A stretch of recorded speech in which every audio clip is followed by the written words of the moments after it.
thanks very much. Yeah, I've got a couple of boys alongside me who know a bit about the game of cricket. Of course, we've got Alastair Cook alongside me, 161 test matches, one of the finest to play the game, actually. 3,300 as well, and Martin Guptill, who played 98 one-day games for New Zealand, 47 tests, 198, I'm mistaken, 147 test matches as well. So a couple of boys. We're going to talk about the evolving of T20 cricket batting in particular and chat to these two guys because they're two very different styles, I presume. Cookie, let me start with you. Your career as a red ball player was obviously something that you were very proud of course, and I think a lot of guys took a great deal of delight watching you play. Just talk about your mindset when you were playing and first playing for England and how that evolved when the white ball game was introduced. Well, yeah, I mean, actually, it's more when I started, when I turned on to the professional staff at Essex, you know, it was probably, I'd say, 90% red ball concentrated. Like you did like almost probably 10% of white ball stuff. It was kind of the added extra. You know, your game was built on defence. It was built on trying to bat for situations, bat time, and then the big improvement for all of us kind of going into the professional game was expanding our game. You know, so trying to play the big shots, trying to go over extra cover, trying to clear boundaries, and kind of you think that was 15, 20 years ago, and now you look at everyone coming onto professional staff now, it is totally the opposite. It is trying to get players who not to play all the big shots and actually get the fundamentals right so that they kind of rein themselves in. You know, they've got all the shots already, they clear the boundaries. We were taught to hit sixes, well we're trying to teach them to build innings. It's a massive role reversal just because how the game has changed. But the fundamentals are still very important, but expand from there. Well, it is that, without using a horrible cliche, it has been walking before you can run, because yes, all those great shots, you know, the reverse sweeps, the scoops, you know, the clearing the legs, giving yourself room back in, hitting over offside, you can only do them successfully and consistently if your basics are right.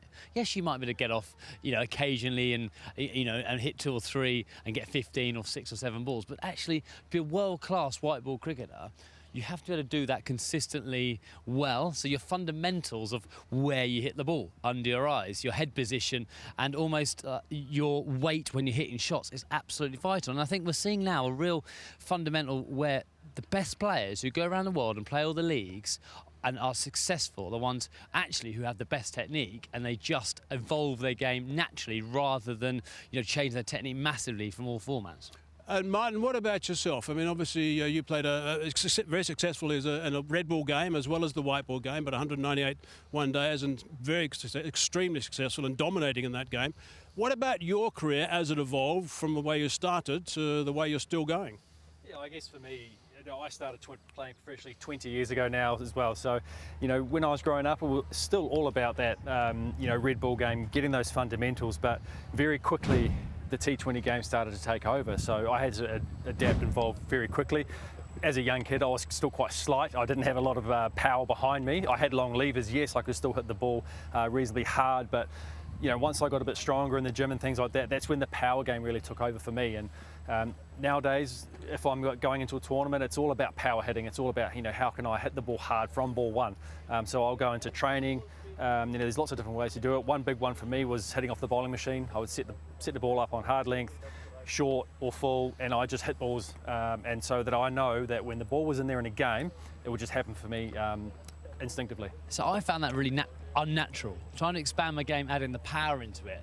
You know, I was always getting outside my bubble. I was always like hitting the ball, you know, outside. You know, you get the great shots of people hitting the ball right under their eyes. When I thought I've got to go and put the pressure back on the bowlers, I tend to hit the ball out here a little bit more. And when I did that, I lost all my shape. So naturally, just batting time became easier for me. But for you, when you know, we're the same era, when you started going to that power, did it just happen, or did you really have to work on that?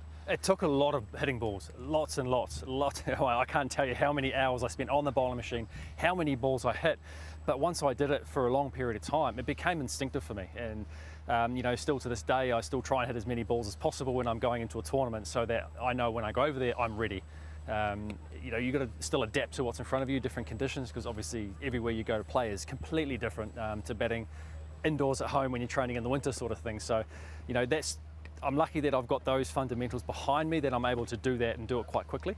We've got a couple of things to look at from Babar Azam's innings yesterday. I mean, this is one for you. A beautiful straight drive in his innings. I mean, it was just straight down the ground. He's such a wonderful player, and he played superbly yesterday.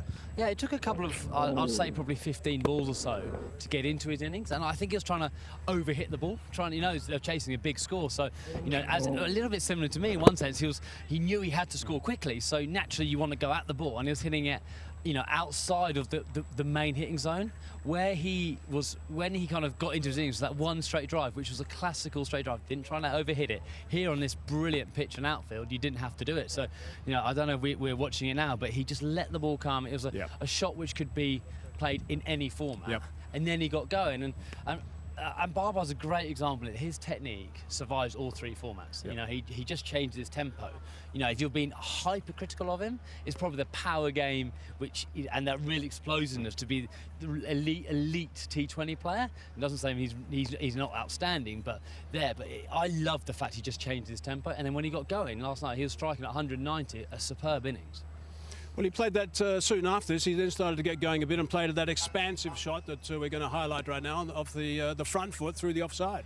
Yeah, and you can see in the classical straight drive, he hit just from his back hip.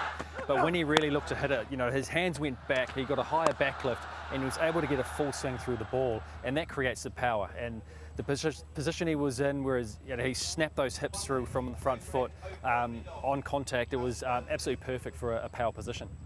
We've got a split screen also, Martin. I want you to talk through as well. This is a split screen which is quite interesting when he's playing that beautiful classical drive on the right, and on the left is the more expansive shot. But you spotted something about the back left. Yeah, and as I just said, from just playing the classical front foot drive, he just plays from his back hip. He lets the ball come, he plays it late, and he just plays a beautiful little punch down the ground. And then you see the other side of the screen, his hands go back, the back goes a bit higher, and you can see his hips snap through the ball and on contact when he hits it. And it's just a classic power position. Almost comes from baseball, really. When they have their swing, they snap their hips through, and that's where they get their power. You talked about some of the training techniques that you were doing. I mean, I know someone like an Andre Russell, he says that a conversation with Chris Gale back in, I think it was 2015, changed his game totally by making sure he used a heavy bat. Yep. He said that you're a strong man, get a big bat, and it's going to make a big difference. And he used to bat with practice with weights on his forearms and all sorts of stuff. Yeah, what about yourself? There are a lot of different ways you can go about it. I've toyed with a few different things, like a light bat with weighted balls to get that feel of just getting hand speed through. Weighted bats as well, and just trying to create that bat speed as well, because different things happen with different people. I still train with a half bat. The shoulder's cut off down the middle, and it's like a skills bat. And I go on the bowling machine with that. I face bowling with it sometimes, and some of the guys at home at Auckland look at me a bit funny when I walk into nets with this half bat. But just things like that to just challenge yourself a little bit and get yourself still a better cricketer. And you're involved with some coaching with some kids. I mean, we're going to take a walk off. The umpires want us to go. We can keep talking as we go. But what would your advice be, Alastair, for kids who are trying to evolve and play the more aggressive, more attacking style of cricket that they see these senior players playing? Well, don't let your inhibitions stop you. I think definitely play all the shots and go for it, because you have to learn to be able to play it. And also you have to fail a few times. You have to fail a lot, actually. It takes, as Martin said, how many hours he spent on the bowling machine. I was exactly the same. Whether it's throw down to Gucci or bowling machine, you experiment and you learn, but you have to have the fundamentals in place to be able to expand it. So you have to be, unfortunately, a little bit boring. Look where you're hitting the zone, look where you're hitting the ball. Is it under your eyes? Because guess what, if it is in that bubble, right under your eyes, you can be more consistent. And that's what, if you're a coach or a captain, you want your players to be so consistent. It's hard in 2020 because your risk reward is high, but it's definitely that is, to me, consistency. It makes the best players.